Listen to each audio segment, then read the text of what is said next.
Olá, tudo bem? Então vamos dar sequência no nosso bate-papo das quartas-feiras, como de praxe, né? Fazer a nossa prece, pedir a Deus, nosso Pai, que abençoe o nosso dia, abençoe a nossa família, abençoe as nossas intenções. E que Jesus, em sua infinita misericórdia, nos traga a paz que tanto precisamos e tanto buscamos, hoje, agora e sempre. Que assim seja. Nós falamos no bate-papo passado a respeito dos fins dos tempos, como a gente vem conversando, que é o nosso assunto, né? E ficou até um pouco meio, como vou dizer assim, um pouco tenso, em virtude de que mexe muito com o nosso instinto, isso mexe muito com a nossa razão, com os nossos atos, com os nossos sentimentos, né? Mas não deixa de ser a realidade nua e crua que, infelizmente, nós estamos vivenciando nessa era em todo o mundo. Mas nós citamos o nosso querido Brasil por acreditarmos ainda que aqui é a pátria do Evangelho, o coração do mundo, e que o nosso país tem um papel relevante nessa transição planetária junto aos seus moradores. Com certeza nós vamos fazer, o nosso país vai fazer a diferença em futuro próximo, né, em relação à espiritualização da humanidade. Nós vamos dar sequência então ao nosso bate-papo e ficou essa pergunta aqui na semana passada, né, que nós paramos nela e vamos dar sequência daqui. Pergunta é essa: mas esses fins de tempos devem constituir-se propositadamente de guerras, corrupções, alucinações e desesperos? Essa é a pergunta feita a Ramatiz e ele nos responde: não penseis que os fins dos tempos devam chegar precedidos da encomenda de guerras, crimes, aviltamentos coletivos. Esses acontecimentos apenas eclodem em momento psicológico e habilmente controlados pelo comando superior. Então nós temos que entender e raciocinar da seguinte forma: o barco não está à deriva, existe um comandante. Deus é o comandante supremo do universo. Jesus é o comandante da nossa galáxia, do nosso planeta. Portanto, né, nós temos aí a certeza de que nós não estamos abandonados, não estamos sozinhos, né? Vamos continuar? Deu um pequeno probleminha, mas acontece que agora nós já conseguimos corrigir. Então vejam bem, não ocorre sem a participação direta ou indireta dos terrícolas encarnados e desencarnados. Ou seja, esse ambiente propício em que o planeta vive hoje, em relação ao egoísmo, à maldade, à inveja, à violência, ao desamor de uma forma geral, tem uma origem, que são os encarnados e desencarnados, que fazem parte dessa grande psicosfera do planeta. Nós alimentamos, muitas vezes até inconscientemente, essa psicosfera terrível, asfixiante, né, tóxica que nós mesmos respiramos. Infelizmente, por falta de conhecimento, vontade de modificar, observação das leis divinas através do Evangelho de Jesus, isso em todo o planeta, e, infelizmente, somos vítimas das nossas próprias incúrias. Mas vamos continuar? Os acontecimentos é que indicam o momento da eclosão que se faz em sincronia com as modificações do mundo físico. Conforme a casa vai ficando suja, vai chegando a necessidade de fazer a limpeza, de fazer a faxina, né? E Ramatiz continua: a massa mental deletéria que então se acumula sobre a crosta dos mundos físicos tem que ser eliminada com certa urgência, antes que se consolidem a desarmonia e a enfermidade psíquica coletiva. Observem, meus irmãos, que nessa pandemia, vamos aqui no Brasil, não vamos lá fora, não. Aqui no Brasil, nessa pandemia, muitos, mas muitos espíritos perderam totalmente a sua, como se diz, a sua noção de regularidade. Perderam, nós chamamos de entrar em parafuso, né, psiquicamente, e muitos atentaram contra a vida. Né? Muitos entraram em estado de demência, porque já não suportavam, não suportam mais essa pressão magnética deletéria que está sobre o nosso planeta, sobre o nosso Brasil, inclusive. Né? E nós estamos vendo isso no nosso dia a dia, nas nossas casas espíritas. Corações que chegam despedaçados, desesperançados, com medo da morte, que é a única certeza que nós temos. Esquecemos de olhar para trás para o nosso modelo e guia, Jesus de Nazaré, quando ele diz: eu venci a morte. Né? Mas, vamos continuar?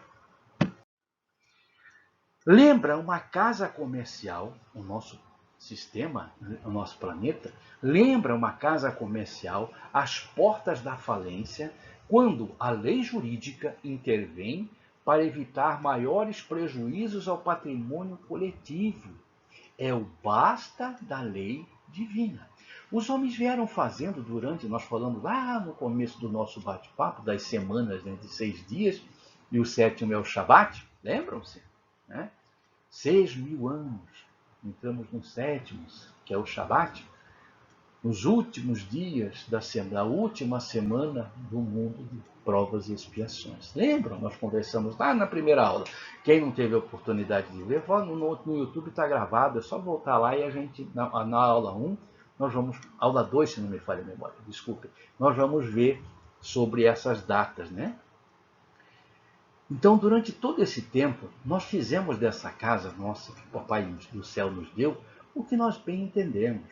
Não respeitamos a natureza, não respeitamos os nossos irmãos menores, não respeitamos a vida humana, não respeitamos o nosso próximo que está no mesmo patamar evolutivo que a gente.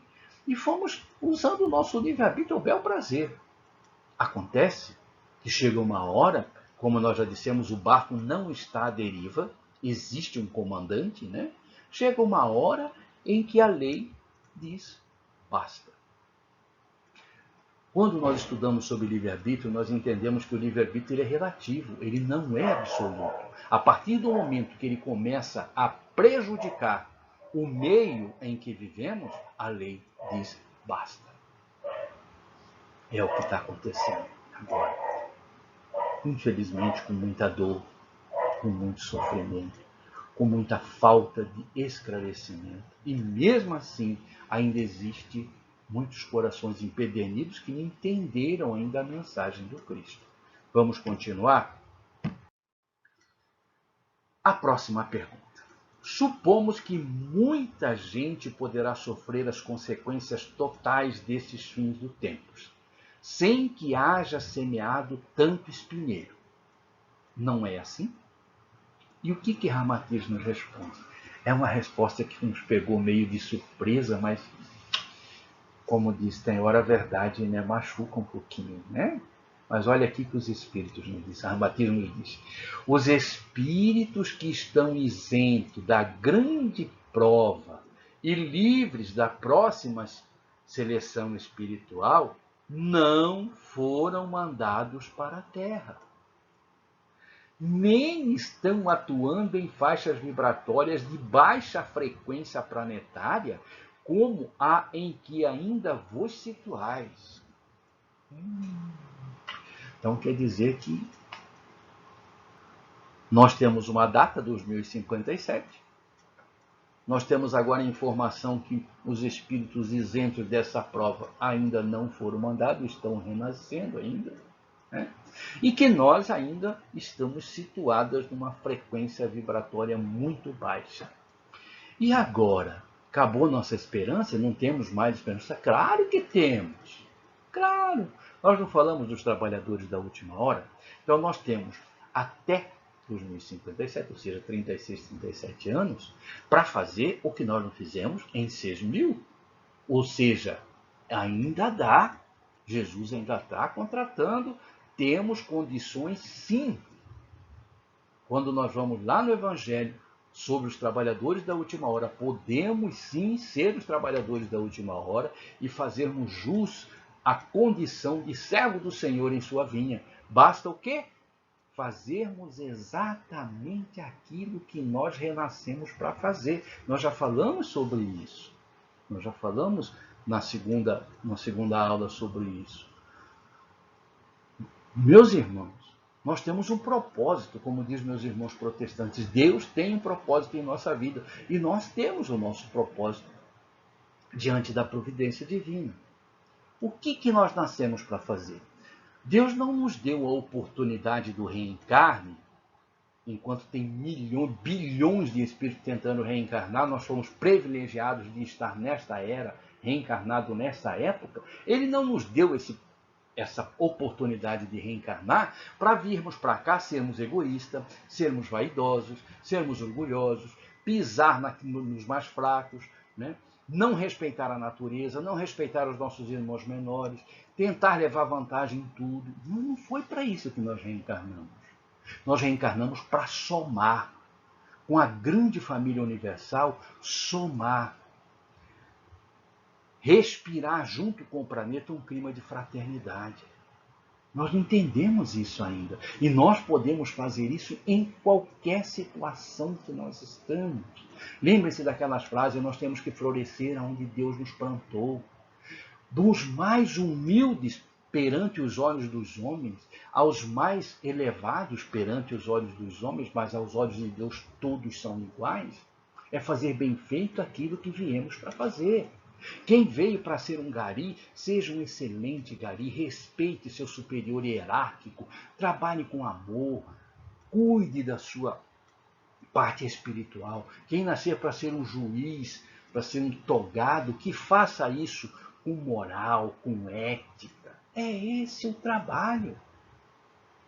Não precisa mais do que isso, não. É sermos realmente os trabalhadores da última hora, servos do Senhor em sua vinha.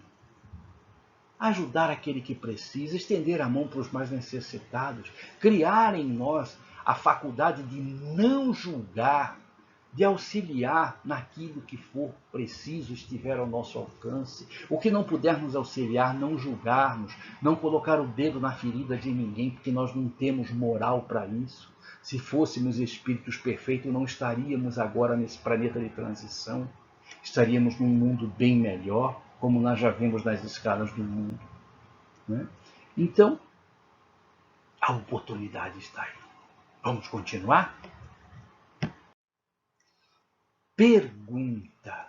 Olha aqui que pergunta capciosa. Dissestes há pouco que as almas pressentem a hora dos tempos chegados. Poderíeis dar-nos uma ideia da forma desse pressentimento ou indicar os motivos que o despertam? E Ramatiz, na sua sabedoria, nos traz a resposta. Um dos mais evidentes sinais de que os tempos são chegados podereis encontrar nas duas correntes de forças ocultas que se degradiam na vossa alma. Vejam bem, na vossa alma. Uma,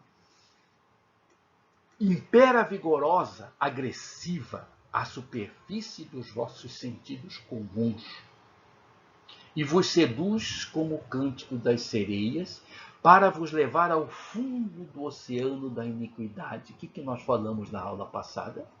Né? Justamente sobre esse canto da sereia, sensualidade à flor da pele, sexualidade à flor da pele. A sexolatria está graçando no nosso planeta, principalmente no nosso Brasil. Né? Então esse cântico da sereia é uma das forças que no momento degradia dentro da alma de cada um de nós. E a segunda força, a outra, é suave, amorosa, endereçando-nos sucessivos convites para o mais alto, embora pedindo-vos sacrifícios e renúncias. É a mensagem do Evangelho no silêncio do vosso coração. Lembram-se que Jesus nos disse sobre a porta larga e a porta estreita? Estão aqui bem caracterizadas. A porta larga é a porta do Cântico das Sereias, que com certeza vai nos levar ao fundo do oceano da iniquidade. E a porta estreita é essa amorosa que nos endereça suave convite para o alto, mas que nos exige sacrifício e renúncia. Renúncia do quê? Dos nossos instintos. Renúncia dessas tendências que a gente traz de encarnações passadas que nós falamos, nós viemos há pouco tempo no reino animal e trazemos ainda o nosso instinto muito exacerbado, a nossa prepotência, a nossa arrogância vem de lá. Nós trazemos encarreado essas tendências. É essa renúncia que Jesus nos pede. Deixe de lado, aceite o convite suave e amoroso que vos é endereçado constantemente através das igrejas, através dos templos, através das religiões, através das autoajudas, dos amigos, enfim. A espiritualidade superior trabalha de N frentes para nos alertar a respeito dessas duas forças antagônicas que se degradiam em nossa alma. Vamos deixar de seguir a cabeça dos outros. Vamos deixar de ser piolho, de andar pela cabeça dos outros.